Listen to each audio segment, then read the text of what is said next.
A top story around campus has been the annual financial audit presented at the December meeting of the Council of Trustees.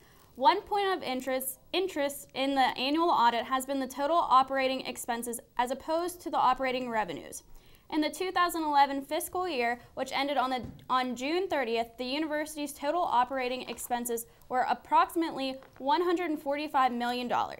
This includes over $18 million spent on student services. Student services include student activities, student development, cultural events, athletics both intercollegiate and intramural, health services, and career services. The total operating loss from the year was listed as just under $44 million, which is close to the $42.5 million it was for the 2010 fiscal year. However, this figure does not take into account state operations, which are used for operating expenses. When you include these revenues, the loss is much more manageable at just over $4.3 million.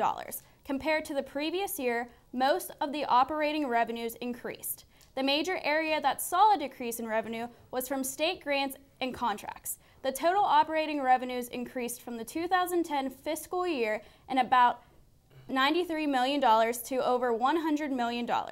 In a statement, a university spokesperson said, "We are confident that CalU can weather these difficulties without compromising its missions."